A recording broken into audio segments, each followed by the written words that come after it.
tell you that item 14A, I'm listed as the Okay, we're community online, folks. committee. We're going to have to cut it off. Okay, want to welcome everybody to our board meeting. This is a regular meeting of the Third Laguna Hills Mutual Board of Directors, California Nonprofit Mutual Benefit Corporation. This is Tuesday, December 15th, 2020 at 9:30 a.m. And we'll be going through the open session fairly quickly. So want to be sure that you know that. We have a lot to cover today. So I'll call the meeting to order. And we have a quorum. We have all of our board members here. I'd like to ask Director Bada if he would to lead us in the Pledge of Allegiance.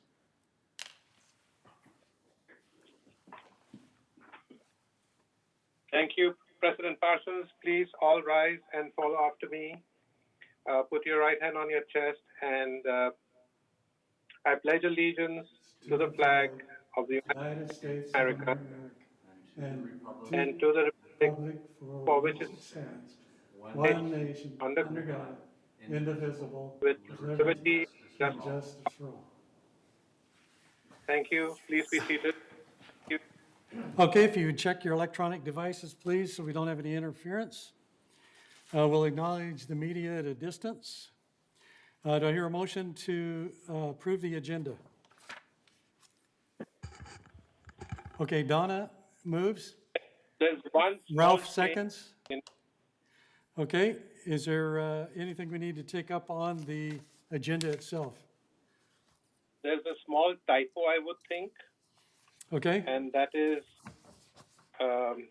agenda item 10A. Okay.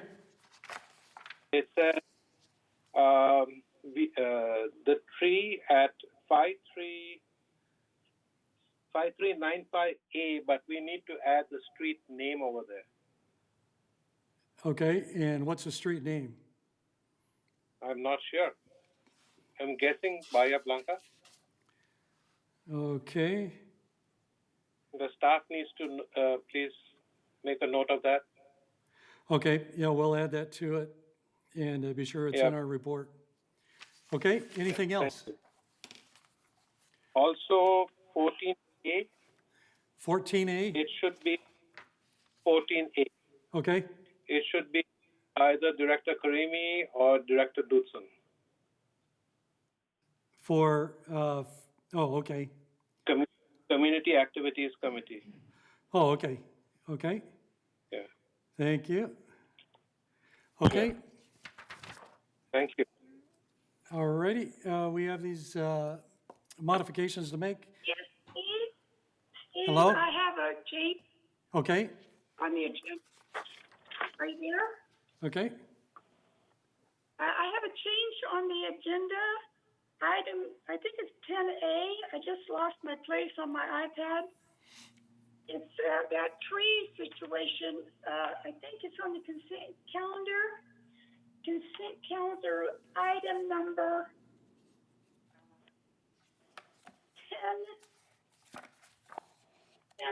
10A. Item number 2 on 10A. But I've got to bring it up. I'm sorry. Just give me a minute. Okay, that's 5395A, Paseo del Lago West for Cush's inquiry. Okay. Okay. I'm looking, just a minute, I'm looking for the one I have to change in the resolution. That's 5503C, Paseo del Lago. Yeah, I think it is. I'm just looking. 10A, item 2, page 1 of 1.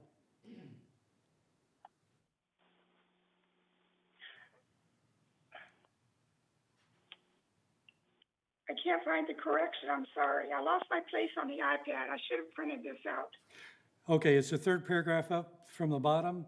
It says 5395A, should say 5503C. Oh, okay, yes, that's correct. Okay. Yes, that's the only change. Thank you. Okay. We can consider that as a Scrivener error. And go ahead. Right. Okay, all in favor of the agenda then? If you'd raise your hands, okay. 1, 2, 3, 4, 5, 6, 7, 8. Okay, it passes. Okay, approval of the minutes for November 3rd, November 5th, November 17th.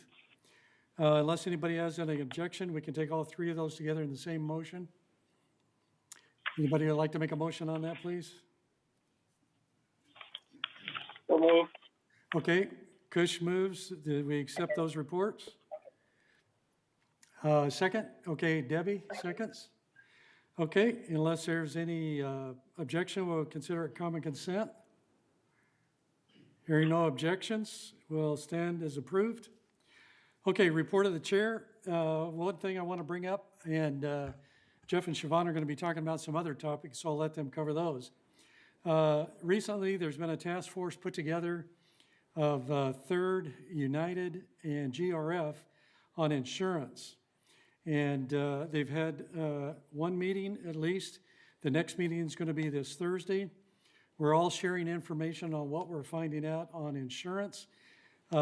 This doesn't mean that Third is going to stop their pursuit of insurance expertise. What we learn, we will share back. But we wanted everybody to know that we are continuing forward in studying that situation and hope to have a resolution early next year in 2021. So that completes my comments. We'll go to the open forum. I want to remind everybody that your comments are limited to 3 minutes. It needs to be on something that's not on the agenda. And if we have multiple inquiries or statements, same topic, we will take 2 to 3 to read, and we will move on. We cannot use this as a town hall or an open forum per se like that. So we want to keep everything concise. There are other topics that people want to bring forward. So at this time, we'll go ahead and let's see, Grant, are you handling this or is Becky? Okay, Becky, what do we have on the open forum? Good morning, President Parsons and esteemed members of the board. We have a few member comments. We're going to start out with Bob Hatch of 5064. Says the fundamental duty of the board is to sustain and perpetuate the corporation. Since 1988, the boards have operated as if 59 mutuals had been consolidated in a single third mutual. Has this consolidation as practiced achieved perpetuation? Well, we're still alive, but hardly the modern resort lifestyle community we were of yesteryear. My recollection goes back to the mid-60s to the mid-90s when we had 2 sets of relatives living here. We made regular visits. Age takes its toll, buildings wear out, and some features become obsolete, and some modern features are missing. It takes ever-increasing amounts of money to keep them up. The Tyler Bearding Report, published in 1999, titled The Uncertain Future of Common Interest Development, CID, says it all. If you've not read it, I urge you to do so. In essence, it describes 4 stages of disintegration of a CID caused by the increasing need for funding, but hindered by the decreasing financial ability of members and or their willingness to pay. In 2001, an extensive study of this theory conducted in collaboration with staff and our 4 corporations was conducted. It concluded that his theory was applicable and that we were in either advanced stage 2 or early stage 3, and that we were financially vulnerable. That study is available. Since 2001, various additional studies were made by long-range planning and ad hoc committees, which concluded our members would not be able to fund nor our needs through assessments. These studies, which I participated in, offered a number or ways to supplement assets, only one of which was implemented, the GRF facility transfer fee. Unfortunately, members tend to think short-term and are reluctant to fund for the future. But most of these opportunities still exist as well as additional ones. Many of these opportunities reside with GRF, but I was recently told that GRF business is not our mutual's business. I disagree. GRF business is not exclusive to GRF. Their business is all 4 mutuals business and is It is vital that we work collaboratively. Adding to the complexity of necessary funding is the difficulty of operating as a single mutual. My belief is that the proposed consolidation exacerbates the problem. The third is unique in important respects. We are exceptionally large and, more importantly, exceptionally diverse in housing types and member demographics, including income. Adding to the difficulty are the many amenities we offer through GRF. These amenities are unmatched by any CID of which I am aware. They are a huge benefit to members present and future, but they come at a price. What do we want versus what do we need? And is there a fairer way to share the cost? Will consolidation solve our problem? A letter included with the ballot stated it was Cortese's intention to consolidate the mutual. I believe it was a gross 3 minutes mistake. have expired. Thank you, Grant. Next member comment is from Carolyn Rench at 3095C. Says, please rewrite or use the old CCNRs and not just the rush job CCNRs. The only reason for moving here was because of the old CCNRs. Please do not take that away from us. I voted earlier for the new CCNRs, but now I hear that you guys are not being told totally truthful. So my previous vote to be canceled. Next member statement from Karen Shore at 40123G, as in go. Dear board members, first, would you each please comment on each letter submitted to you during the open forum? Residents would greatly appreciate hearing from all of you on all points that residents make. I will continue to make this request every month. As you may know, I am a member of the Village Voices, a group of residents who bring up various community concerns in Laguna Woods Village. We are your neighbors. We appreciate your efforts on our behalf to keep the community running. But we expect you to listen to us, yes, all of you, to listen to us and actually consider our opinions brought forward to you in this forum. Today, I want to again reiterate that our Homeowners Association does not need to focus on public health issues such as current virus. We all know that the so-called pandemic of the latest coronavirus is the topic of the day. The point of my comments are to steer your focus back to solely the management of our community. We voted you to represent all residents on our community matters. We did not vote for you to help our most frail residents to survive the latest virus. Residents do not need the CEO of Village Management Services to suspend his time on proselytizing on all things COVID. Jeff Parker's job is to run this community, and he should be taking his marching orders from the residents, which includes all of you as our spokespersons. Residents do not benefit by Village Management Services counting all the irrelevant cases. Residents do not benefit by hearing about the hospital ICU numbers that are written to instill fear and are in reality irrelevant. Yes, wake up, irrelevant. People who are most at risk stay home already. They do not play pickleball or bocce ball. Please stop VMS communications and media from addressing all things COVID. We do not need VMSS. We get our public health information from other sources. Again, please stop the fear mongering that VMS employees have been propagating now. Dear board members, do your job we elected you to do, that is, run this community. We retirees moved here for all the amenities we moved here to enjoy. We look forward to your comments and all of your comments. Respectfully submitted, Karen Shore. Next member comment is from Jules Zalon, 3124A. Last Friday, I delivered nearly 500 signatures, many more than the minimum required, petitioning for a special membership meeting to change our insurance coverage, reject the disastrous CCNR's proposal, and see if the membership truly wants new governing documents. Especially since the special meeting will directly address the ballot initiative, this meeting should take place before the ballots are counted, since membership's preference should be clearly controlled. Let me remind you, A, that despite a huge effort, you failed to get even the minimum number of ballots by the original deadline, so you illegally extended it. But ballots received after November 3rd can't be recounted. B, even adding a full month, you still got just 3,800 ballots, so it is likely you won't get enough yes votes, even ignoring the illegal extension. So this wildly expensive exercise has been a colossal failure. C, my survey showed that over 90% of the respondents either voted no or now wish they had voted no. D, my subsequent e-blast generated 70 unsolicited comments that's important that they were unsolicited and over 90% were hostile to the ballot initiative. And the only crucial issue is that our insurance coverage. It's high time that the board began doing what it is elected to do, represent the membership, reflect the members' priorities. Since you clearly are in no rush to count the ballots, after all, you've extended the date twice. I urge you to hold off on the counting them until after the membership meeting. Because if, as it appears likely, the membership strongly favors cancellation of the ballot and adoption of the 3 petition goals, those goals should control how this board proceeds.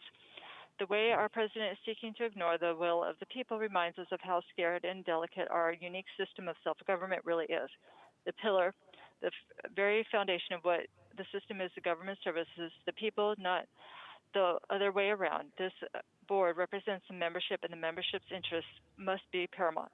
So if, as I predict, the membership is overwhelmingly wishes to cancel the balloting and limit any change solely to the insurance issue, your continuing to press for adoption of the CCNR's draft would be an act of supreme treachery.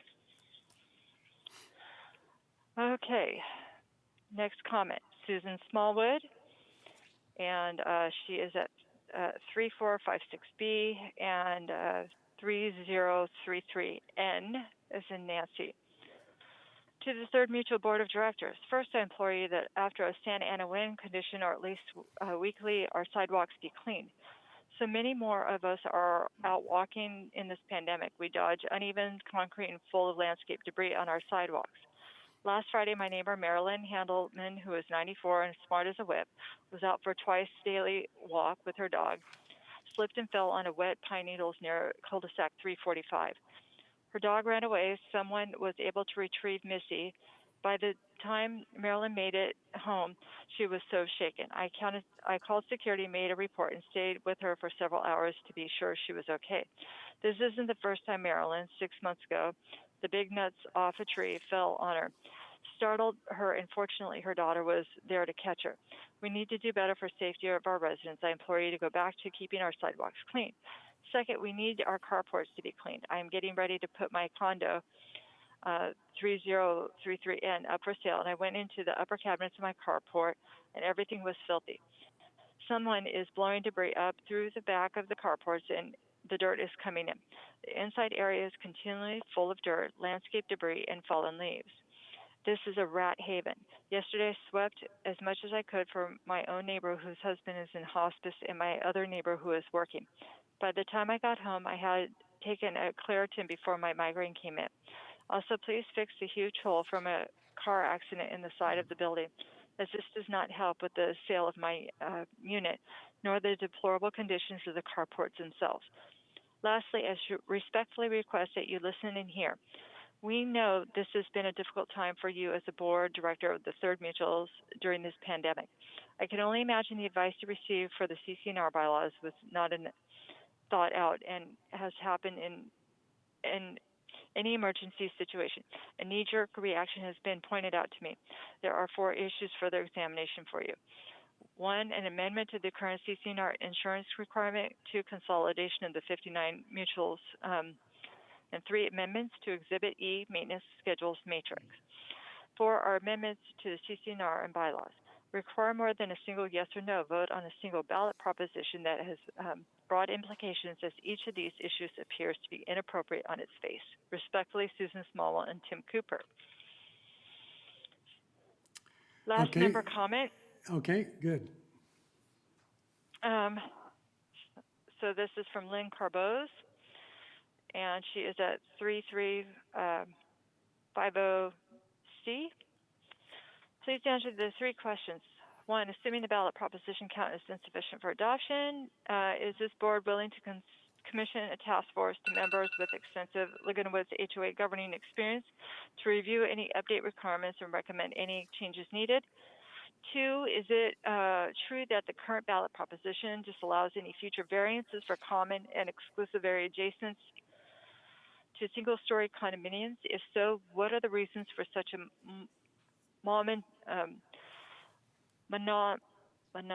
monumentarily unfair change to the current condo owners?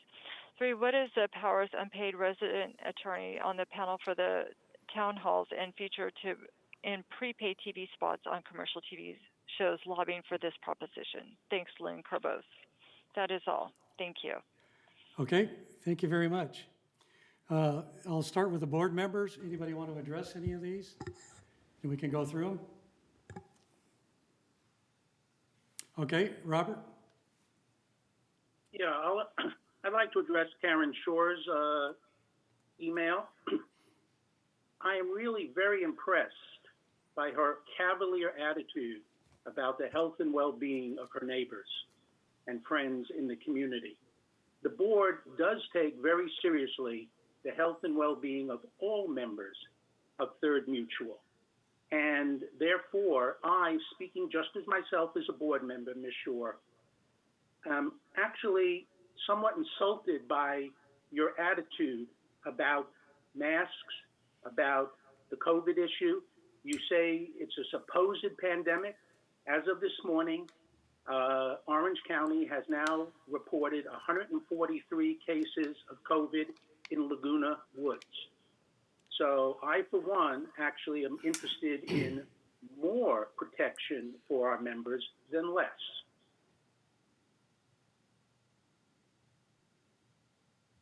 Okay, anyone else want to address this?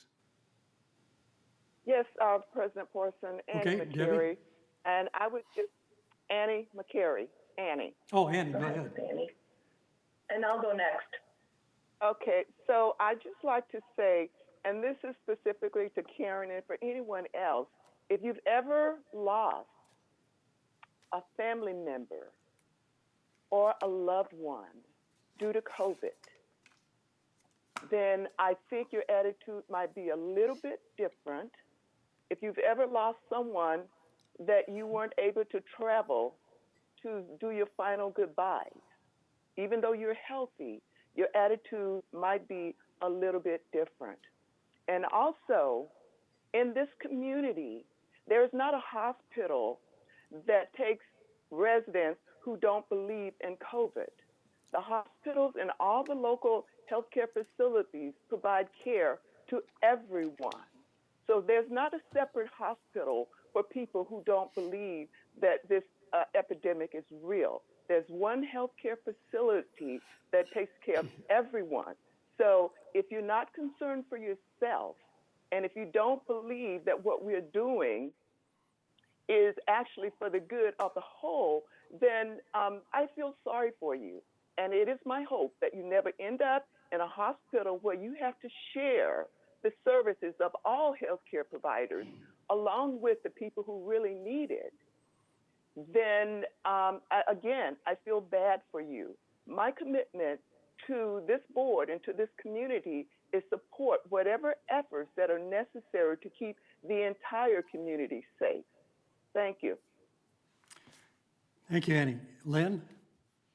And then Debbie. Wait, Okay, Debbie. I would like to say, We'll do Debbie and then come back to Lynn. okay, mine's quick. I'd like to respond to Karen Shore as well. And it goes along with both what Robert and Annie just said. I don't think the family members of the 300,000 plus people who died of this disease would agree with you in any way, shape, or form. We are a high-risk community. Perhaps this might not be the place for you because we are interested in keeping our 18,000 plus residents safe and as safe as we can. And we need to take care of them.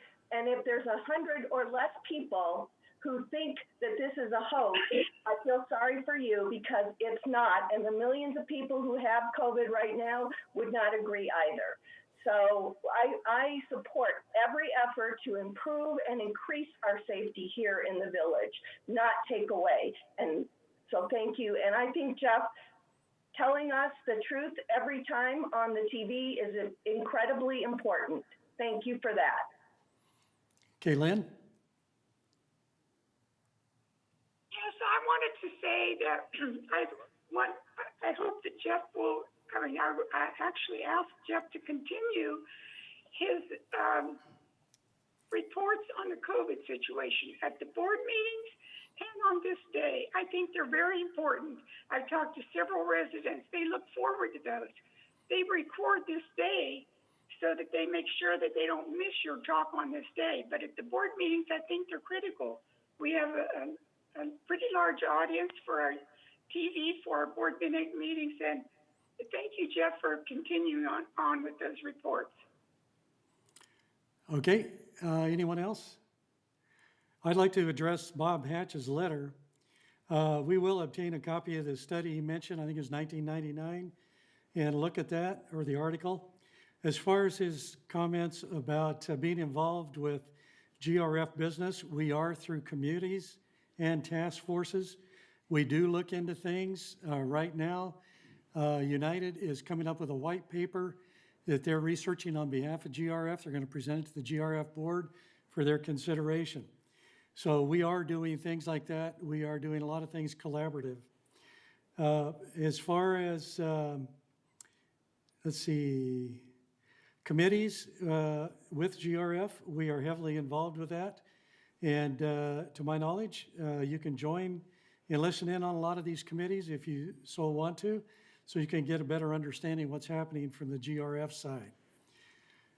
I would ask Sandra if she would to talk about the petition and what the parameters are on that, if you would, please. Certainly, thank you. The petition has been received.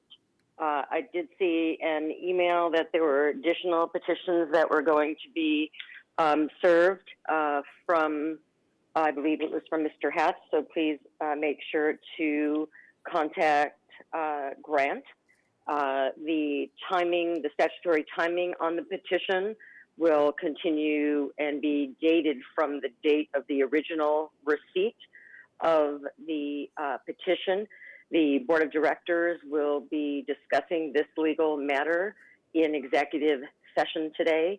The statute requires the setting of a meeting no less than 35 and no more than 90 days from the date of the receipt of the petition. This particular petition is calling for a meeting of the members, and the Board of Directors and or staff will report back to the members after today's meeting with information about the scheduling of that meeting. Okay, thank you very much. And just to continue with this, we've had several people ask the board to cease the voting process and to cancel it. The board is unanimously in favor of continuing, so we will continue until the count is done on the 8th of January.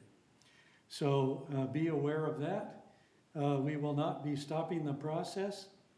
And we think it's very important as your representatives to bring things forward to you to decide on. So that's why it's out there for you to vote, and you voted in the past. A large number of people have voted, and we want to honor their votes. So that's where we are on that. On Carolyn Wrench, why the rush on the CC&Rs? We did have a insurance emergency that we are still in the middle of. We're trying to figure out how to handle that. That was one of the things in the CC&Rs. But a lot of you people don't realize that there were a lot of things in the old CC&Rs that had to be changed per Sacramento. So I want to, again, turn your face and your attention to the questions and answers that are online. We've had people that call us say you're against things. When asked if you had read it, you said no. Folks, that's not being responsible for looking into things and seeing why we are bringing things forward. It's your responsibility to read the questions and answers, sort out what's information, what's misinformation, and make your decision accordingly. So that's where we stand on that. On Susan Smallwood, I would ask Jeff to respond to this on sidewalks and safety, if you would, please. Yes, thank you, President Parsons.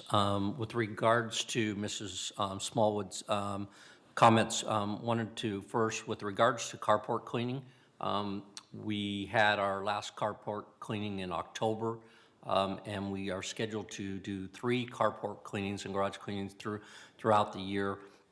The next one is scheduled for the February-March period of time, but in a case where we have a specific concern that's been expressed, and probably because of the east winds that were created, we will go back and take a look at that one in particular, and we have the address. With regards to the winds causing leaves and pine needles to fall from trees, obviously that does do that. We have the address that she referenced, so we'll go make sure that our sidewalks is appropriately taken care of with regards to that issue. If you'd like, I'd also to comment on Ms. Shore's email, since it was directed at myself, I guess, and the board, is I want to reiterate I do believe that it is very important to provide information to our village about a pandemic that has had such an impact not only in Laguna Woods, but also in Orange County.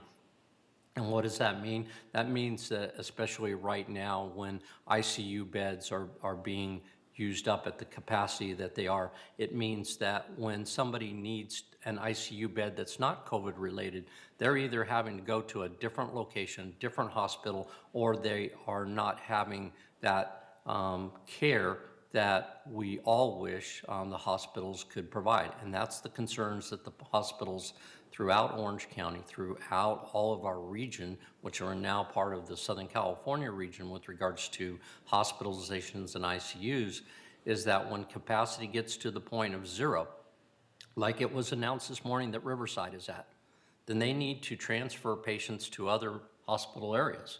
Well, when they do that, that impacts Orange County. Orange County is getting down close to 0. Well, that means the patient might have to go to LA County.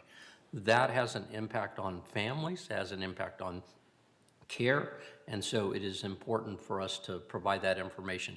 And all of the boards have asked that VMS continue to do this on TV6, as well as updates on the blast. So with that, I'll quickly indicate, and I'll have a little report on the CEO report to update you on some numbers. But I do believe that it is important to keep our community updated, give them suggestions on how to be as safe as possible, because the bigger the impact here, the more we're going to have to react and change our operations. And people already know that because of COVID, none of our community centers are open. And they're not open because we're following state guidelines with regards to that. And our outdoor activities are limited. And it is important that people follow these state guidelines with regards to keeping safe and trying to limit the spread of this COVID-19 so that we can move forward, especially in the eyes that we have a vaccine now, and that ultimately that vaccine is going to get out to the community. And then I'll address some more in my comments. Okay, thank you very much, Jeff. There was a comment made, and I'm sorry I didn't write down who made the comment, about the answering all comments that are submitted for open forum. We have a certain period of time where we can go through things, but we have to get to the other business of the board. But be aware that if you do submit a comment, you will receive an answer. So please be aware of that, and I think that's been briefed before. Okay, any other comments by board members for the open session, open forum? Okay, seeing none, we'll go ahead to the CEO COO report. Again, thank you, President Parsons. I'm sorry. Thank you, President Parsons. The first thing I'm going to jump into is yesterday, the staff, along with the officers from Third, met to just give them an update on some status of addressing issues that we're facing within manor alterations, damage restoration, and our resales operations. The purpose of that meeting was to basically give a status update of where we stand with regards to trying to catch up. This is in part due to obviously our malware situation, where we temporarily lost files, and being able to go into capturing back data to make sure that our manor alterations and operations with regards to resales were connected. We are, at this point in time, I wanted to indicate what were some of the key points there, and that was that we are now at a resale process of getting all of the documents in, getting it packaged, getting it to the board of directors for sign off is basically at a 4-week period time frame from the time that we start working on it to the time the board signs off on it. That 4-week indicates a backlog of approximately 140 escrows that have been open in the last couple of months. So that is a much bigger number than what we have seen in the past. Usually we're looking at a number of 30 to 40 escrows that we're working on with our resales department and their operations, and now we're up to 140. We've already processed approximately 40 of those, so now we got 80 in the queue, and we're working diligently to get those processed. That involves obviously a couple of our other departments, as I just indicated, manor alterations and damage restorations to make sure that there is no additional work that has to be done before the escrow can be closed. And we're working with the real estate community to make sure that if there are activities and there is a need to close quicker, that we are putting in place guidelines and specific guarantees that ensure that the Third Mutual and our VMS operations don't get left holding a financial burden that really should be the sellers or the buyers in this case. So we're working with that. With regards to manor alterations, that's probably one of the areas that was the hardest hit because prior to the malware, we had not only changed the organizational structure to try to advance our operations in manor alterations, but we lost several individuals in the organization. They either retired or left, and so we had a shortage of employees there. And as a result of that and the malware, we were in a case where we are probably a month behind in getting back to what we believe is our normal operations. We are shooting for the end of January to be back to what we consider our normal processing of manor consents, which is important. And what's important there I want to talk about real quickly is there are several different kind of consent forms, and they are for major alteration activities. They're from patios to alterations within the units. And then there are smaller ones like water heaters. So we're restructuring the department so that we can handle smaller, easier consent forms over the counter with our counter staff, and then with our more detailed staff working and more expertise staff working on the more extensive alterations. So we think that's going to speed up our ability to catch up from the past there. The other part of it is bringing some additional staff on to return phone calls. We got into a major backlog of people calling, which we're probably calling several different times, and we realized that frustration. So we're working in the area of additional staff for manor alterations to return phone calls and get people logged into the queue. And then secondly, I'm working with our resident services operation to look at see how we can increase the ability to address calls that are directly coming into resident services. How can we take that phone volume and increase our ability to answer it? And I think just in doing that, we will reduce ultimately the amount of phone calls that are coming in. So we gave that update. We will now be formulating a precise plan from that and what we had already put together and bringing that back through the M&C and finance committees and then onto the board for your knowledge and information, and we'll be doing that as soon as possible. In the meantime, staffing-wise, I've frozen some other positions in the organization so we can move forward in helping out getting some additional staff in those areas. So that was a good meeting, and appreciate the leadership of the third board allowing me to give you an update on that. The second thing I wanted to mention was COVID. And again, I think it is important, as I indicated, and I think the board has indicated the importance of providing additional COVID information on a regular basis. And obviously this is on a monthly basis, but on TV6, we do it on Mondays and Fridays. So as of yesterday, Orange County had 3,250 positive cases reported in the county. The importance of that from in perspective is on the 1st of October, when I reported it, we had 150 cases, positive cases in Orange County.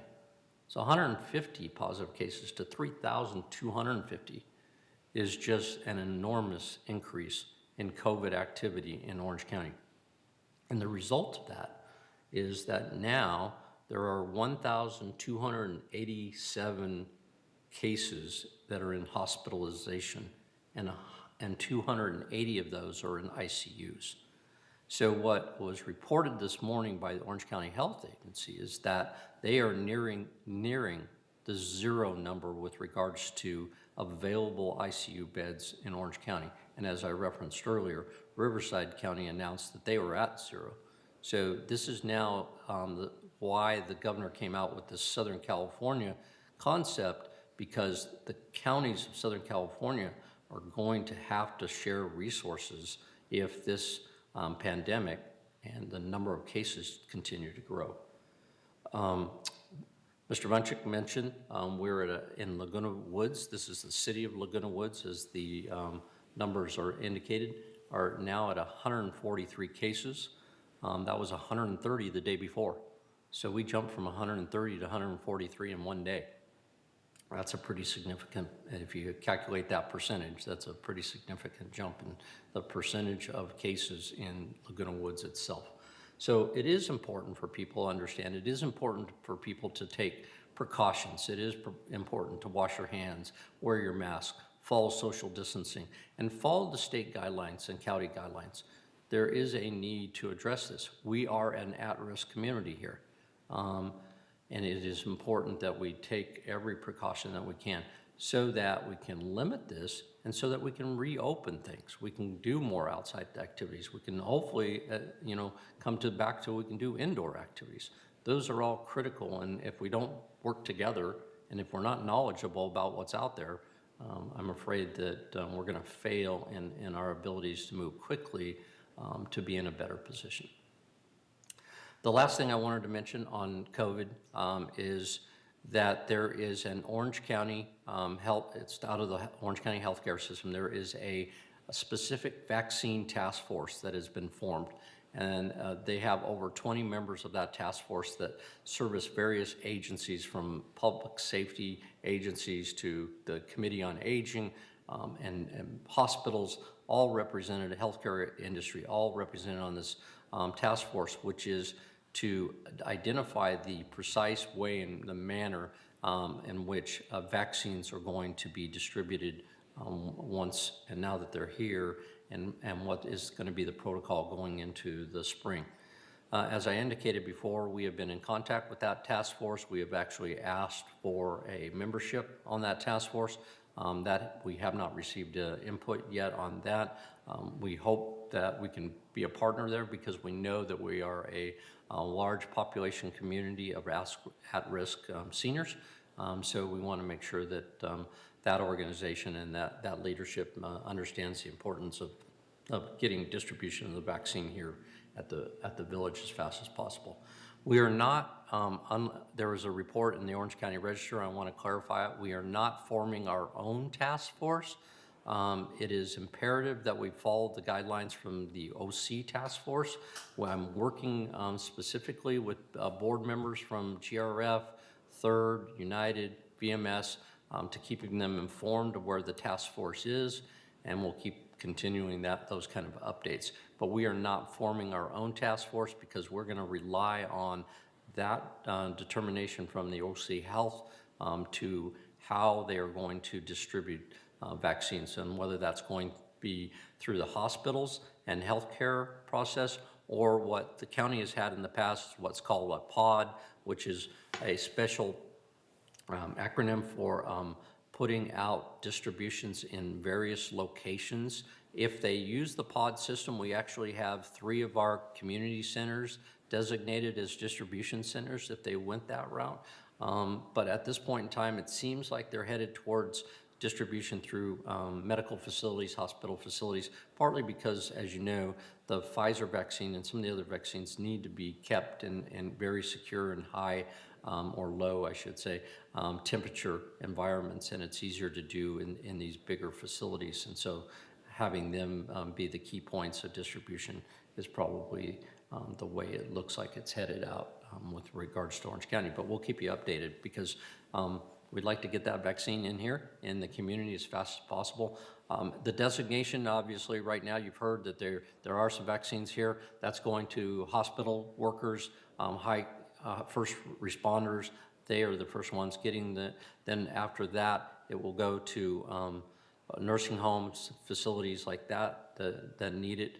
And then ultimately, I think we're going to be in that phase, what I'll call phase 1B, which is the high-risk senior population. And I'm hoping that will be designated as that, which would be the first round of vaccines going into mass distribution.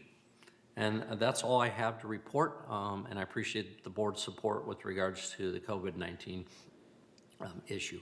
And with that, I'm going to turn it over to Siobahn. I know she has a few things. Thank you, Jeff. Honorable President, members of the board, I have some key announcements for you this morning. First of all, some residents in gates 9, 10, and 11 received critical power outage reminders from Southern California Edison for outages yesterday, today, and tomorrow. This is to make critical repairs to the electrical system. So I encourage everyone to pay attention to their emails or check the Southern California Outage Center on the Edison website, sce.com, for more information. The City of Laguna Woods would like to remind us that construction on El Toro Road is ongoing. There are intermittent lane closures occurring on both sides of El Toro Road between Moulton Parkway and the Lutheran Church of Cross and St. Nicholas Church. Work started last week and will continue through December 24th. And for more information, you can call the Laguna Woods City Hall at 949-639-0500. This week, there is going to be tree trimming at RV Lot A. This is the RV lot adjacent to the golf course. Trimming is occurring in the small upper parking area. So if you happen to be in the area during this time, please exercise caution and be on the lookout for moving equipment and crews working. This Saturday is the monthly bulky item pickup. This is the free trash collection that occurs on the third Saturday of each month. Please place your bulky items near your trash enclosure or in the same location you placed your trash bins.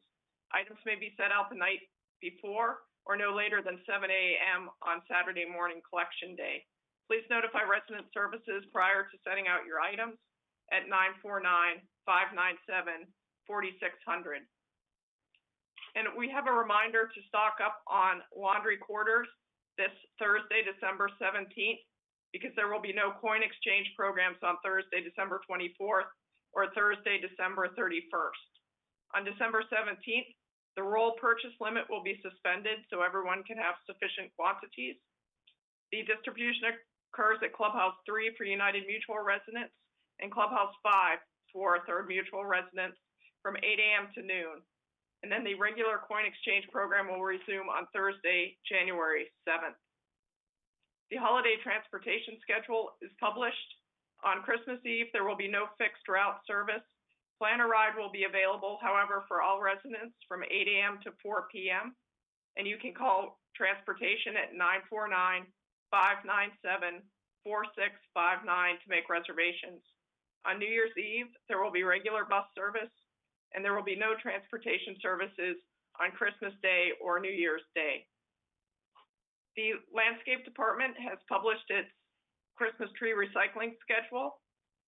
They will pick up Christmas trees on December 28th and 30th, as well as January 5th and January 8th. Residents must call resident services 48 hours prior to placing the trees by the curb. The discarded trees will be ground up into mulch and used in shrub beds throughout the community. Tinsel, ornaments, and lights must be removed before pickup. And then lastly, last year, GRF made the decision to discontinue window decals beginning in 2021 and to utilize license plate recognition of RFID decals for authorized entry into the village. This saves on costs on postage, materials, and staff. Residents who do not have an RFID sticker on their vehicles are encouraged to get one. This saves time at the gates and avoids wait in the visitor lanes. Purchasing an RFID decal for $25 per vehicle is the most secure and convenient way to access the community. During the pandemic, RFIDs are available by appointment. Please email resident services at vmsinc.org with a copy or a scan of your vehicle registration and request to set up an appointment to receive your RFID decal from staff outside the community center. And this concludes my updates this morning. Thank you. Okay, Siobahn, if you would, dwelling live during this season for people coming and going, do you have advice on that, using dwelling live? Yes, we encourage the use of dwelling live as opposed to having to call in for gate access.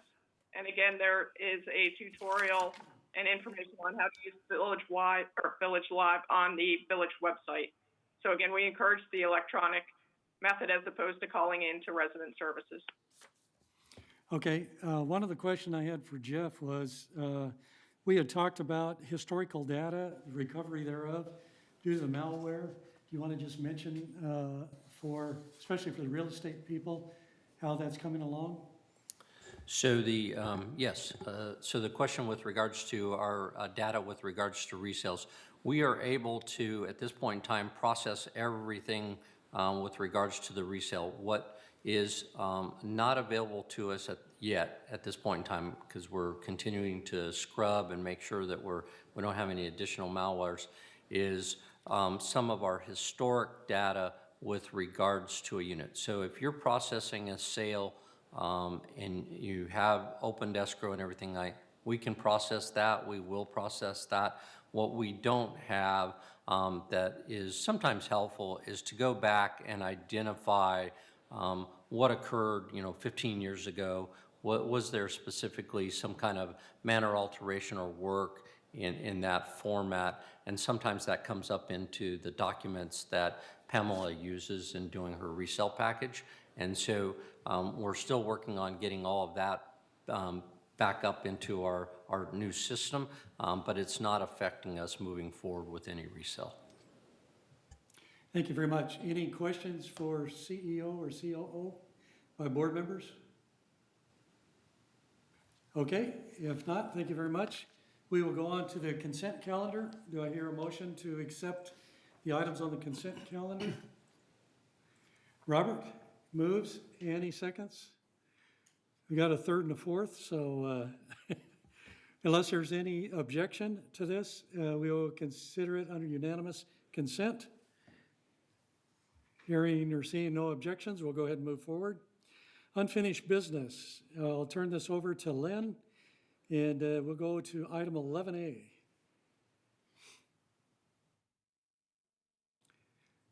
You're muted, Lynn.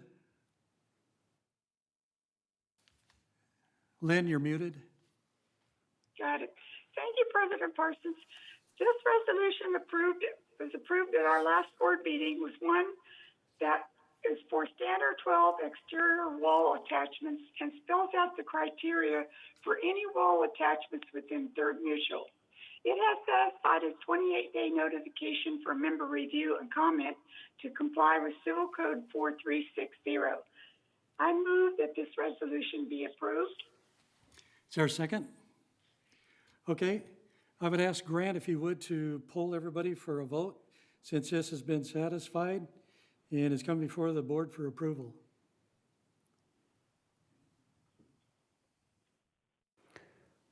All right. Director Frankel? He's voting yes. All right. Director Rain-Shostak? Yes. Director McCary?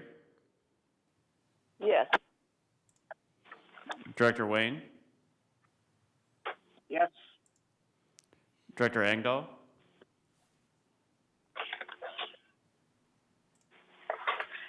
Director Dotson? Yes. Director Muchnick? Yes. Director Karimi? Yes. Director Jarrett, Yes. Director Bada, Yes. President Parsons. Yes. Okay, that passes by unanimous consent. Thank you for that. And we'll move to item 12A, new business. We'll turn it back to Director Jarrett. Thank you, President Parsons. The current lease authorization policy resolution passed on June 20th, 2017 requires revision by the California State Legislature in Assembly Bill 3182. This document being presented to you today comes from the Resident Policy and Compliance Committee.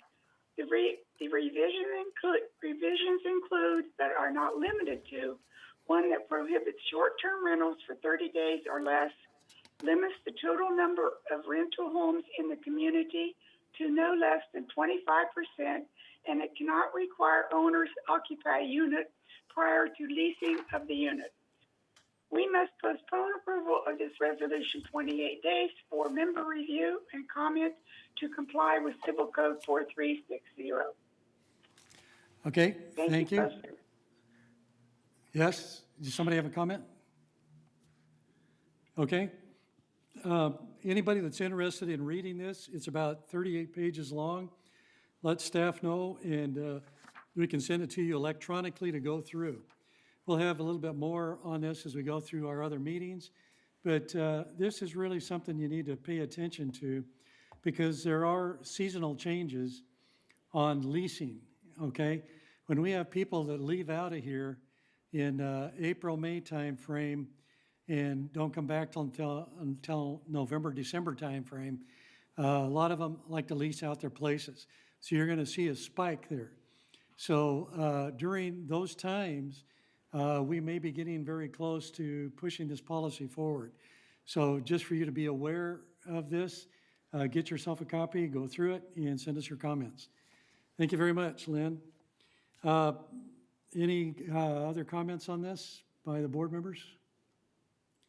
Okay, hearing none, we'll go to committee reports. And I'll turn it over for the financial report to Director Muchnick. Thank you, President Parsons.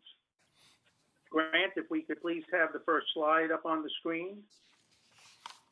As the year 2020 winds down, I'm sure everyone will be happy to soon have this year in our rearview mirror.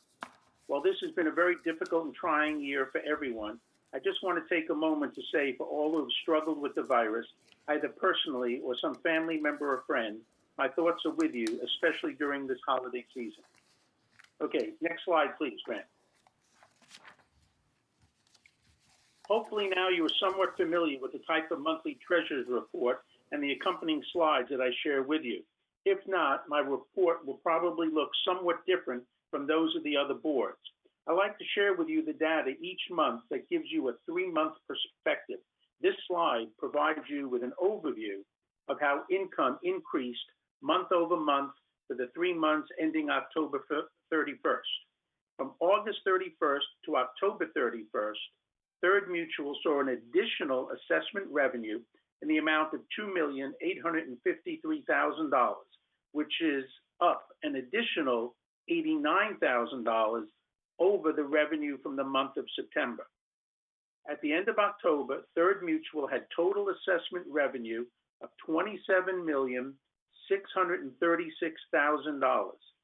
As I have reported previously, our monthly assessment revenue stays fairly stable from month to month. If we now look at the second set of bar graphs from the left, these 3 bars represent non-assessment revenue for the month of August through the end of October. In terms of non-assessment revenue, there was an increase of $17,000 since the end of September, for a total non-assessment revenue for the month of October of $1,874,000. Looking at the third set of bar graphs from the left, for a total revenue of $29,510,000 by the end of October. This is additional revenue of $2,780,000 for the month of October. For the month of October, expenses were $3,604,000 for a total year-to-date expenses of $26,319,000. If you look at the second bar graph from the right, that's where you'll see that figure. Now, looking at the bar graphs on the far right of the chart, Third Mutual had a net revenue of $3,190,000, which is a decrease of $824,000 in net revenue for the past 30 days. This is not fully unexpected, as we have been reporting for the past few months. Invoices from vendors that have been fulfilling contracts for Third Mutual are being received and paid at an increased rate as we reach the end of the year. For example, we have contracts for roofing, dry rot, slope maintenance, and tree trimming, and we've been catching up with these vendors and others who have been completing their work. Next slide, please, Grant. This slide presents data for the operating fund only for the months of August, September, and October. Looking at the bar graphs at the far left of this chart, assessment revenue increased over the most recent 30-day period by $1,686,000, almost exactly the same amount as the previous month, which is what we expect as a typical month. Now, shifting your gaze to the second set of bar graphs from the left, non-assessment revenue. This increased by $100,000 for a monthly revenue increase of $1,786,000 for a grand total of revenue of $17,834,000 for the year to date. Now, looking at the bar graphs second from the right side of the chart, total expenses during the same period. Third total expenses increased by $2,039,000. Subtracting total expenses year to date from total revenue year to date takes us to the bar graph on the far right, which leaves us now with a surplus of $259,000. Our surplus has steadily decreased over the past few months and is now considerably lower than what was originally projected for the end of the year. I will be speaking with the finance division to ascertain why this is occurring, what unanticipated expenses have been occurring since our revenues have held steady. This reduced the operating surplus $18,000 to the final sum for this period of $512,000. Next slide, please.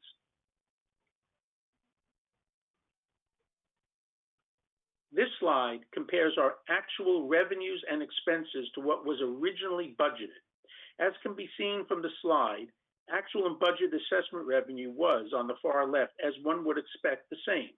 Looking at non-assessment revenue, the second set of bar graphs from the left, the actual is in red, the budgeted is in green, while the variance is in yellow.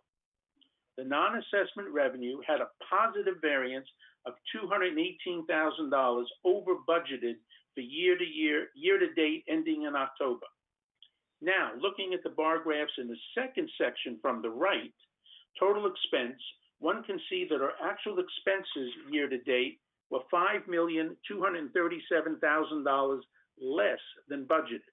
This leaves the Third Mutual with a plus $5,455,000 revenue over expenses year to date. Next slide, please. This slide provides you with a picture of select budget items and the current variance associated with each for the end of October. You also have the opportunity to see how each of these variances compares to the variance for each category at the end of both August and September. The bottom bar in each category, which are the green bars, represents the variances at the end of August, while the middle bars, which are gold, represent the dollar amount of the variance for each category at the end of September. And finally, the top bar in each category, the brown bars, represent this reporting period, October. As you can see, looking only at the brown bars, Third has a favorable variance for each of the categories for outside service, employee compensation, unrealized gains on AFS, materials and supplies, and utilities and telephone. There has been a positive variance in each of these categories for the past 3 months, and actually for longer than that. Obviously, they vary from month to month, with the biggest single change taking place in outside vendors, the outside services category, the one at the very top. As I reported to you in an earlier slide, The outside vendors perform a variety of services, again, things like roof repair, moisture intrusion, etc. In each of these cases, their invoices, as I've said before, have been coming in for work over the past few months and are now being paid. The last two categories, insurance and fees and charges, in the case of have unfavorable variance. In the case of insurance, the unfavorable variance continues to be the result of higher than expected premiums to the tune of $707,000 year to date. Thankfully, next month will be the last month of paying more than we budgeted in this area. Next slide, please, Grant. This slide depicts two pie charts, the one on the left for September 30th, while the one on the right is for non-total assessment revenue for the period ending the 31st of October. Third had additional total non-assessment income of $16,497 month over month. Most of the different categories of the two pie charts stayed within a few percentage points of the previous month, with the greatest variance in unrealized gain loss on AFS, which dropped 6 percentage points from the previous month. The unrealized loss in this case occurred from the sale of underperforming investments. Next slide, please, Grant. Again, this slide depicts two pie charts for comparison purposes. Month over month, Third had additional expenses of $3,604,000. The percentage of expense for each of the categories remained fairly similar month over month. So if you look at outside services, in September, it represented 23% of the chart. In October, it represents 24% of the chart. Utilities were 18% in September. October, they were 17%. Okay? Next slide, please. For this slide, I always like to direct you to look at the lower right-hand corner first. As of October 31st, Third Mutual had $31,842,000 in reserves and contingencies. This represents a decrease in this category of approximately $559,000 over the last month. Included in this total is $69,000 for the Garden Villa Fund, a decrease of $5,000 from last month, just over $4,212,000 in the unappropriated expenditures, a decrease of $38,000 from the previous month. In the Disaster Fund, $9,050,000, a decrease of $5,000 month over month. Okay? So, finally, $18,511,000 in the Replacement Fund. I got it.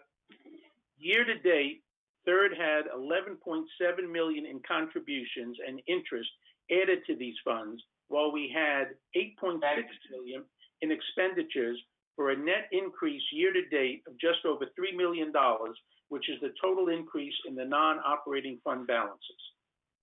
Next slide, Grant. This slide compares the different fund balances for the past 5 years, which have averaged approximately $28.6 million. Please note that Third has been committed and will continue to be to supporting the goals of the reserve requirements while at the same time trying to balance the need for unexpected events. And now for the last slide. Grant, please. This slide provides you with a picture of the resale situation for Third for the past 3 years. Year to date, we are down 74 resales for the same time last year and 71 from 2 years ago this same time period. However, some good news is that the average resale price for Third is $422,509, up an average of $13,000 per unit sold. Additionally, I can report that there are over 60 additional units in escrow. However, I don't know how many of them belong to Third and how many of them belong to United, but we'll be signing a lot of resale packages in the next couple of weeks. Other than that, I wish you all a very happy holiday, a happy new year, and our next financial meeting will be January 5th at 1:30. Thank you. Thank you, Robert. One thing to add to the report is the monthly leasing report, which stands at 23.6%. And I want to take you back to my comment before that is affected by seasonal people wanting to move or be out of state, at least their place, especially between April, May, and October, November timeframe. So that can spike very easily. So just be aware of that right now. Okay, on to the Architectural Controls Committee. We met in September 28th, 2020. Next meeting will be 28th of this month at 9:30. It's a virtual meeting. And we have a couple things we're going to have to deal with at that meeting. Okay, report of the Communications Committee, Director McCary. Thank you, President Parsons. The third meeting and communication committee did not meet in the year 2020. We do have our next scheduled meeting for January 18th, 2021. And that will be a virtual meeting. Thank you. Okay, report of the M&C, Director Muchnick. Thank you again, President Parsons. The M&C committee has not met in terms of general monthly meetings for a while. The actual next meeting is scheduled for March 1st. However, we did have a very special M&C meeting recently where we reviewed and approved a contract for Lettner Roofing. Thank you.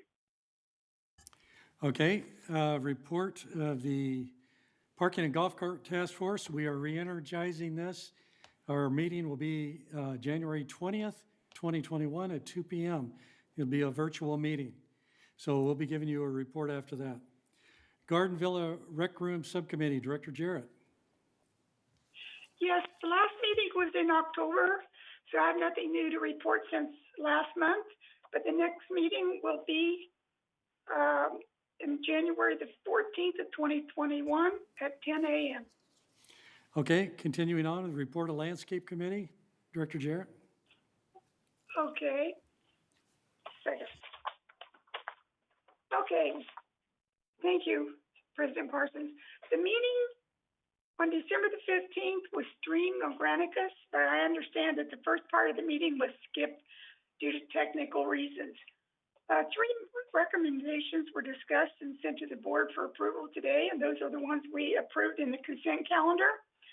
The chair recommended that residents go onto our website regularly to see the schedule of when the crew will be in your area. Currently, the schedule shows the first 2 weeks along with the map. That schedule may be extended out to 4 weeks in the future. Another reminder, the landscape manual is on the website as well, and it has a wealth of information, including forms and resolutions. Mr. Wyman, the landscape director, reiterated the fact that when people have landscape requests to call in or email them, please do so because a ticket then can be created. That way, landscape staff can make sure the request is addressed. He needs to see the ticket data to give him the tools needed to assign staff and equipment, and also track when and what is being done with each ticket. This is a very much more organized way to address any issues and keep track of requests. Kurt discussed the landscape reorganization and how it will affect Third's landscaping.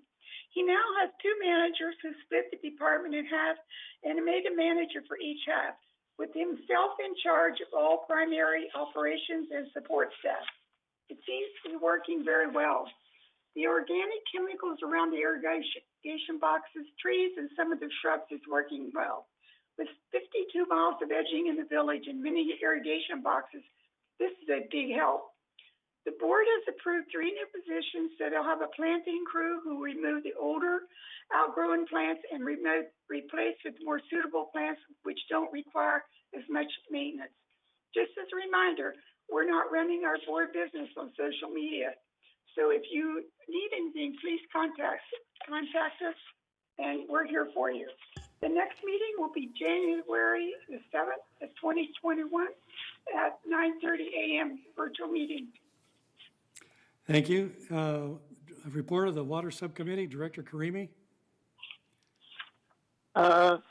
President Parsons, Water Committee didn't meet last month. Our next meeting is scheduled for January 20th. It's a virtual meeting at 10 a.m. Is that January 20th or January 13th? 20th. Okay, thank you. All righty, on to the report of Resident Policy and Compliance Committee, Director Jarrett.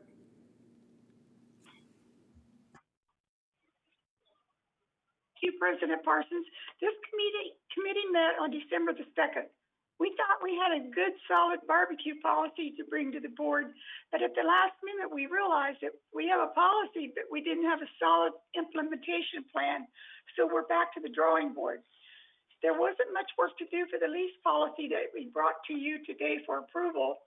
It is cut and dried when the state statute requires changes to be made.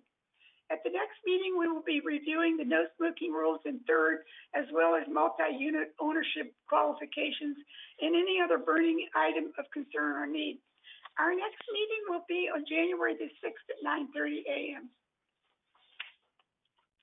Thank you. Okay, thank you very much. And on to GRF highlights, Community Activities Committee. I can, Debbie, you want to go ahead or you want me to go ahead? You can go ahead this time. I didn't, just let me know when you want me to take the lead on that. Okay, no, that's fine with me. There was, the CAC meeting was on 12/10. The meeting was discussed several points of noticeable points. The first one was about the safety guidelines for the outdoor activities, such as paddle, tennis courts, etc., that people should wear masks if they eat. You're coming in broken. Noticeable of touchless water dispenser in certain areas, such as the pickleball court. That was one of the requests from the residents, that they want to have the access to the water while they're playing there, so they can wash their hands. These are touchless dispenser. I saw it. I used it. It works pretty good, actually.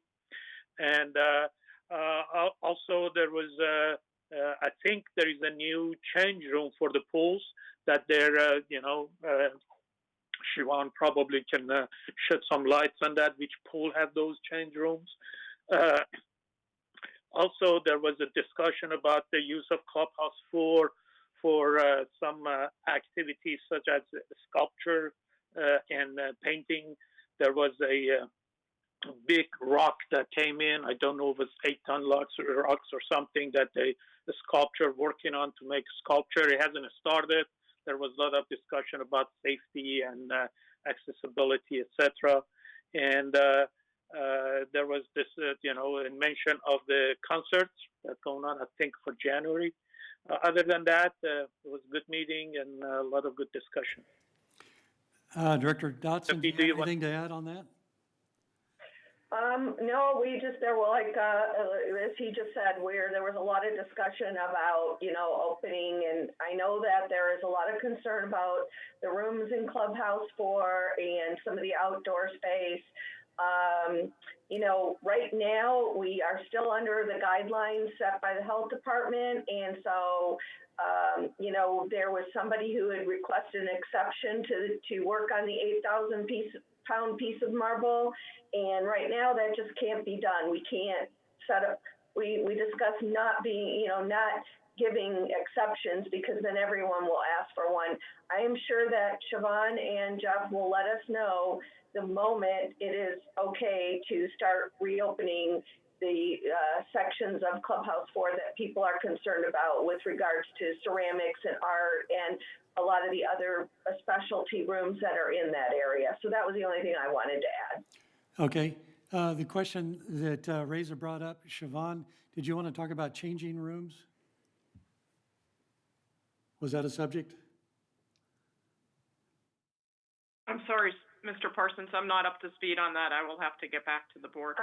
I think they said pool 2, but I'm not 100% sure on that either. There was something to do with the special changing rooms so that they were individually used, rather than going into the main locker rooms. Those are still closed. So that was discussion, but nothing was decided?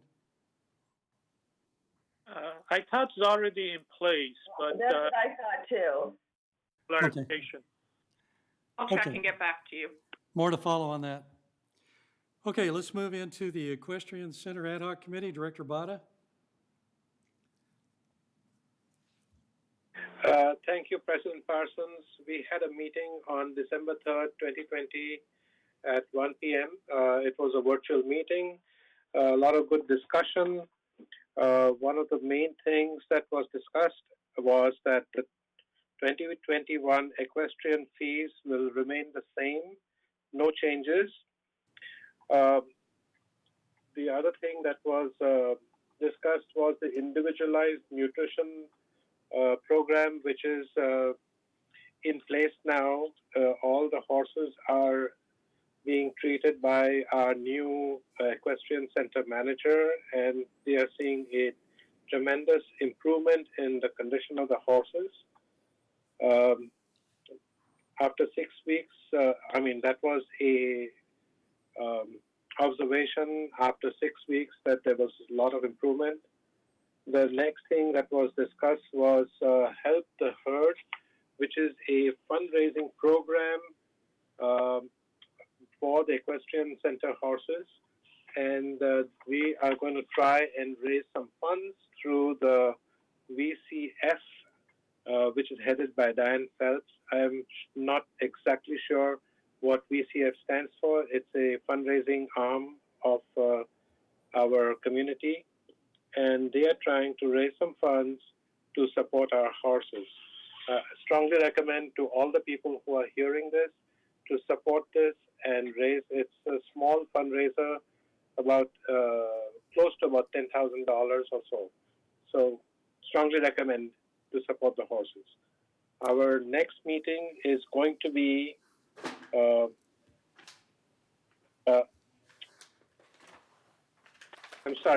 next meeting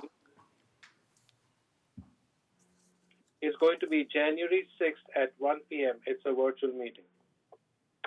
Thank you. Okay, a couple questions for you. Have the objectives been met for this ad hoc committee, and is there any talk of a target time to dissolve it? Not sure. That was not discussed at this time. Okay, if you could bring that up. I can bring it up. Okay. Bring it up, yes.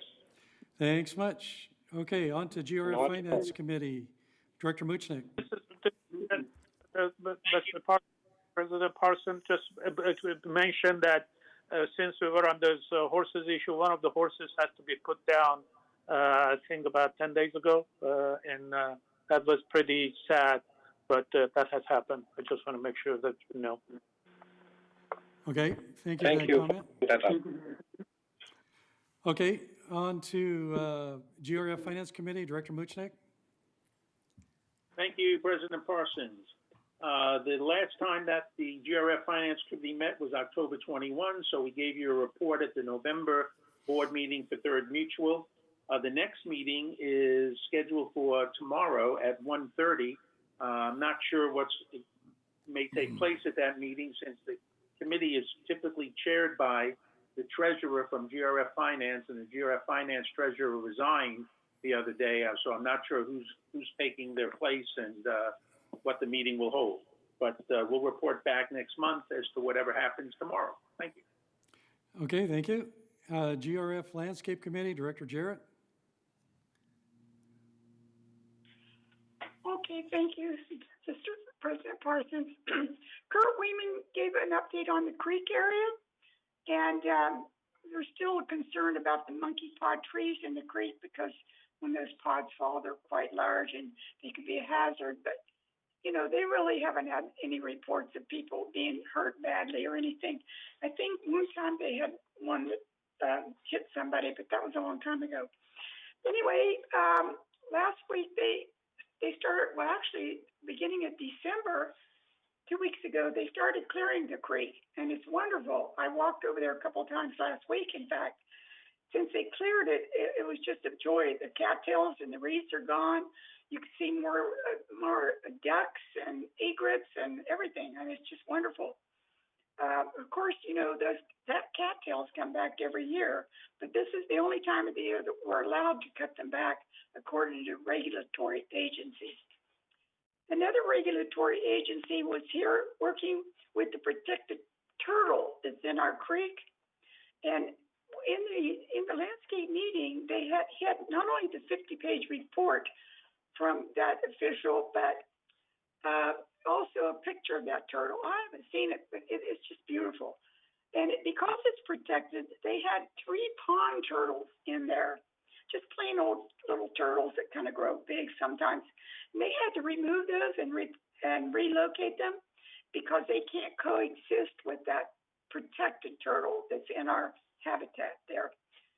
So anyway, when Mr. Wayman is going to write his article for the landscape article for the breeze, I asked him to include a link on have that article for people to have a link to that article because it's very, very interesting for people who are interested in things like that. And then they're working with the manure disposal program at the stables right now. So the next meeting is going to be February the 10th at 1:30. It'll be a virtual meeting, of course. Thank you. Thank you very much. On to GRF Maintenance Construction Committee, Director Frankel. The last meeting was on December 9th. We got another meeting on February 10th. We discussed the article, the item that came to my attention strongly was the fact that we discussed seismic valves which will close upon for the gas lines, which will close at a magnitude 5 earthquake. So when I raised the issue, that work has all been done except there's still 4 clubhouses that remain, and that will be done shortly. Then I raised the issue about, well,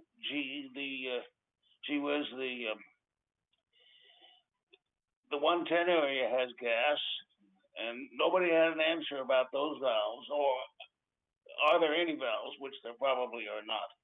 So Ernesto has to get back to me on that issue, and it's a very important issue. We also talked about improvements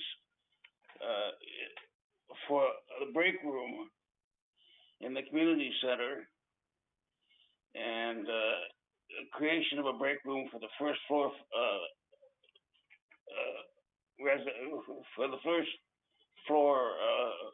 personnel. And the question was, well, why has this been approved when it hasn't been discussed in detail? And there was some strong cross-current discussion, and that will be further discussed. We also talked about the driving range, and the contract was approved, but there's going to be some further discussion, and it has to be looked at. The scope of work has to be relooked at, and that's the extent of my report. Okay, thank you very much. On to the Clubhouse 1 Renovation Ad Hoc Committee, Director Engdahl. I've had, can you hear me? Yes. Okay, I had a little technical problem here on the computer, so I'm with you by phone. There was the last formal meeting of the Clubhouse 1 Renovation Ad Hoc Committee was back in September. There's been a fair amount of activity going on through emails and so forth. There's been a draft form. Well, the most recent thing I saw was a draft form for an RFP for Clubhouse Programmatic Study. There's also been some recommendations for, several recommendations for procedure going on back and forth between members online. The next meeting is still to be determined. Thank you very much. Thank you. To Media and Communications Committee, Director McCary. Thank you, President Parsons. I apologize for being muted. The Media and Communications Committee met on December 14th. It was a virtual meeting. It's actually the last meeting of the year 2020. Eileen Pollan presented some highlights of the year, which were very, very impressive. And it's kind of too bad that we don't have time to go into the whole presentation. So I'd like to highlight some of the items that she presented to the committee. The first one is the result of the broadband group analysis. That analysis has been completed, and the committee will be provided with a report of that analysis at the January meeting. In terms of the Village Breeze, the 6th issue of the Breeze is in publication right now. This is a bi-monthly publication. And Eileen also discussed some of the benefits of going to the magazine. And just a couple of those benefits for the VMS is there's been a huge decrease in the number of newsletters and other communication that are going out because this information is now in the Breeze. And there's also a decrease in the amount of printing that had been done as far as material that's being sent out to residents. So this has been a great asset to having the Village Breeze. And again, it's in publication right now to be coming out pretty soon.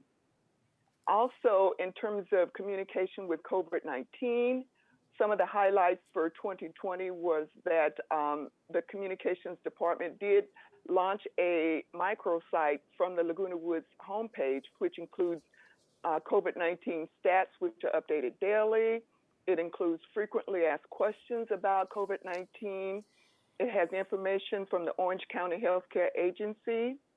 It has information about local restaurants and pharmacy resources, and also some mental health information as well. In terms of internet access, there is an easy to find button on the Village web homepage. You just go to the Village homepage and you hit the nice little red button, and it'll take you, launch you to where you can find additional information. She also talked about the initiative for going forward is to reduce the cost by converting as many residents as possible to electronics only. That means getting information via electronic. She talked about the emergency notification system. More than 6,000 residents are registered with the Code Red program, and there are efforts to increase that participation, and those efforts are ongoing. Part of that includes giving residents this information as they go through new resident orientation. Some of the electronic communications include what's up in the Village, regular updates via email. She also, there's information also on YouTube. There are about 10,000 subscribers to the YouTube channel, so communication is being able to be launched through the YouTube channel and also through Facebook. Facebook is the only media that information is being broadcast. The Media and Communications Department has also increased the TV6 Monday through Friday. There are information Monday through Friday, and there are updates with the CEO twice a week, Mondays and Fridays. Let's see. In terms of print communication, as I mentioned, the Village Breeze. There's also signage, especially in the rec laundry rooms. There's communication there. There's also communication signages when people enter into the gate system. There's information from the communications department. And there's also a direct mail for people who we don't have information to get out to them any other way. Information about communication, any communication, can be found at the Laguna Woods website, which is info@lagunawoodsvillage.com. Our next meeting will be January 19th, and it will be a virtual meeting, and that's 2021. Thank you. Okay, on to the Mobility and Vehicles Committee. Director Karimi.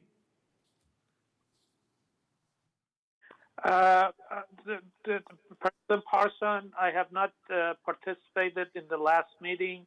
I didn't receive the notice. Unfortunately, I will probably report on the next meeting, which I will get the information about when it's going to be, and I will participate and report on.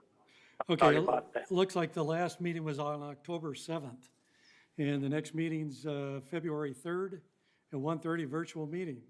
Okay, look forward to hearing something back from that meeting. Okay, Security and Community Access Committee, Director Bada.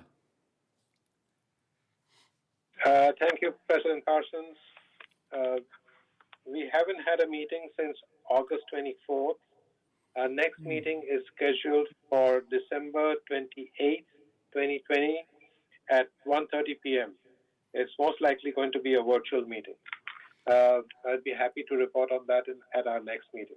Okay, thank you very much. Disaster Preparedness Task Force, Director McCary. Thank you, President Parsons. The Disaster Task Force met on November 24th. It was a virtual meeting. The charter was reviewed and accepted without any changes. There was a report from the radio communications drill that was conducted the day before the meeting. All the respondents responded, except for one respondent, and the radio was missing a battery, so that battery has been received, and so now all of the handheld radios are functioning properly. The committee is in communication with a third-party vendor to assist with adding a pandemic portion to the emergency operation plan, as it does not, it discusses natural disasters, but not pandemic.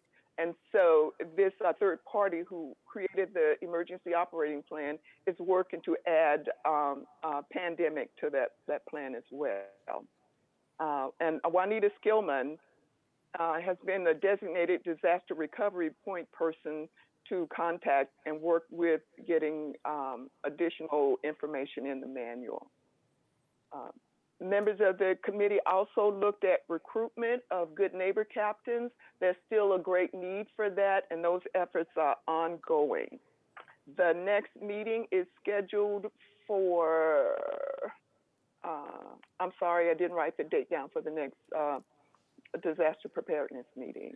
I'm sorry, January 26, 2021 at 9:30, and that will be a virtual meeting as well. Thank you, President Parsons. Okay, who do people contact if they want to volunteer to work with disaster preparedness? I believe Judith Troutman is handling some of the recruitment. Right now, the disaster preparedness office, which is located in the community center, is closed and off limits to people coming in, but Judith Troutman is the point person for right now.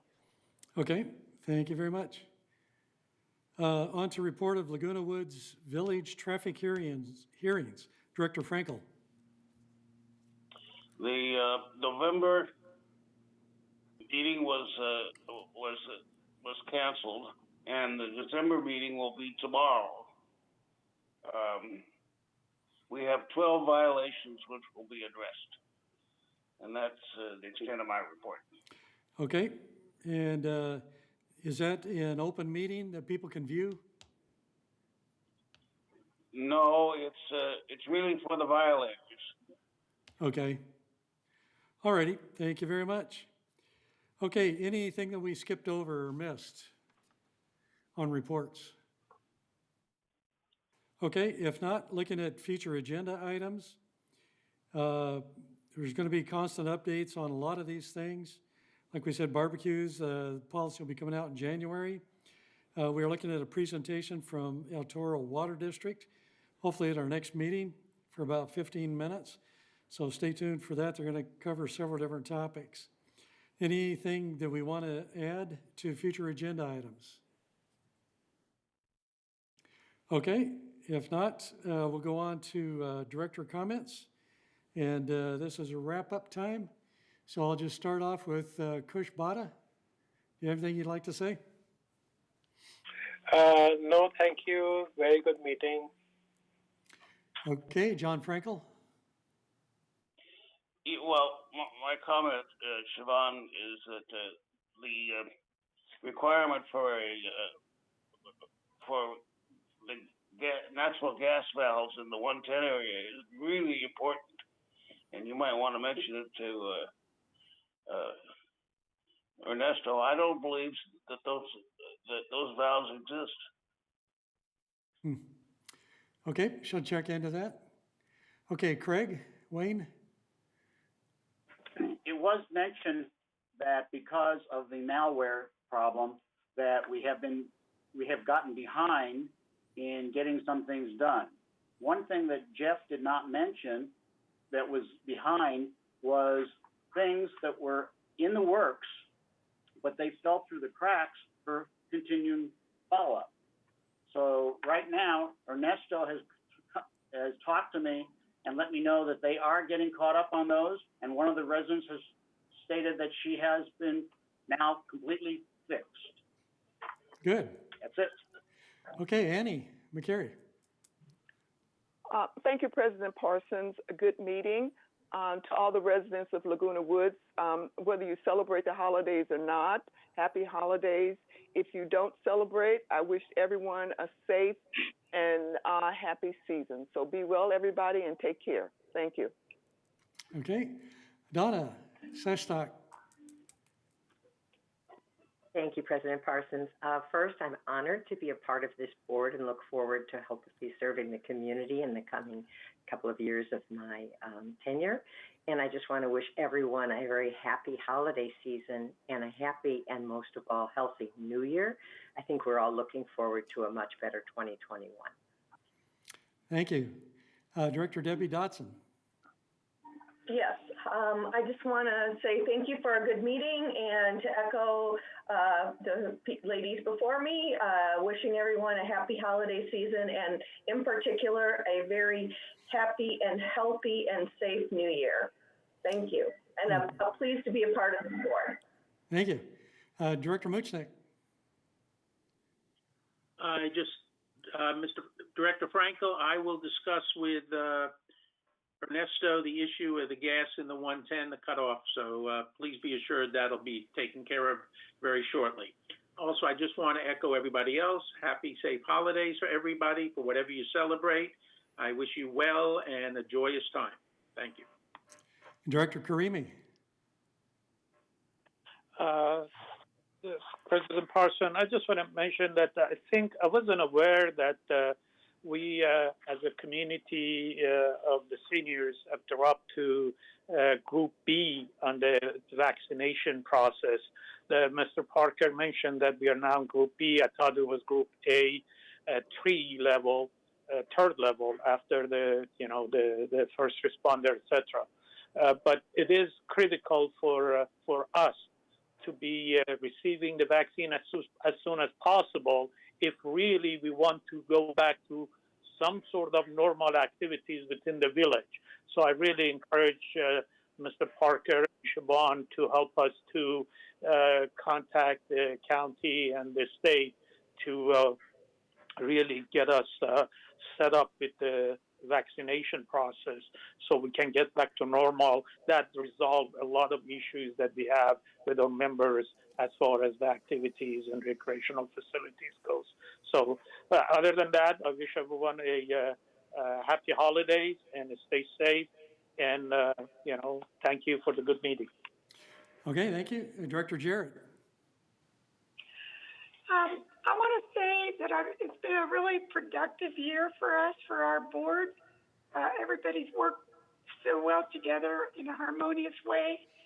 I thank the staff because they've been really working hard with us, along with us, and for us. Excuse me. Excuse me. Most of all, I want to wish everybody happy holidays and have a wonderful year next year. It's got to be better. Thank you. Director Engdahl. Just want to wish everybody a Merry Christmas, a Happy New Year, a happy whatever celebration you're doing. Stay safe. Thank you. Thank you. We don't want to leave out our special people that are representatives to VMS. So Wei Ming, would you like to make any parting comments?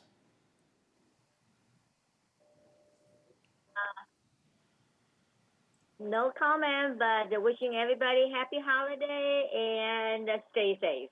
Thank you. Okay, Rosemarie DeLorenzo. We have a number of things to go over at the closed session, but I really want to thank everyone for working so diligently all year. It has been very different. That goes to staff as well as the boards. And we've really been trying to improve the inner workings of VMS and its response to the community, and we have a long way to go. So, but we look forward to working together next year, and happy holidays to all. Thank you. Director Raquel Unger. I just want to wish everyone a happy new year and happy holidays, and stay safe and wear your mask. And thanks, Jeff and Siobahn, for all your hard work, and everyone on the board. Thank you. Okay, our CEO, Jeff Parker. To Mr. Parsons and all of the board members, happy holidays, and I just want to thank you for your leadership in for Third and providing that to the VMS staff in 2020. It's been a challenging year, but your leadership and the great work of the VMS staff have allowed us to move forward, and really looking forward to 2021. Okay, our COO, Siobahn Foster. Thank you, Steve. I just wanted to answer the question that was asked about the changing rooms for the swimming pools. Recreation is piloting portable changing rooms at Pool 4. They've been very well received by swimmers, so they are looking to expand that program to other swimming pools. And with that, just want to wish everyone a happy holiday and a great 2021. Thank you very much. And I, too, want to wish everybody happy holidays, Merry Christmas, however you celebrate, and also stay safe and healthy. Thank you so much. At this time, we will go into recess, and I'll turn it over to Director McCary. Steve? Yes. Before we go, Steve, may I say one more thing, please? Sure, go ahead. I'm sorry at my, as you asked me for my final comments, I remiss to wish everybody a happy holidays and a very safe time, and take care of yourself and be happy, and see you again at the next board meeting. Thank you, and thanks for the opportunity. Okay, thank you. John, did you have a comment? You're muted.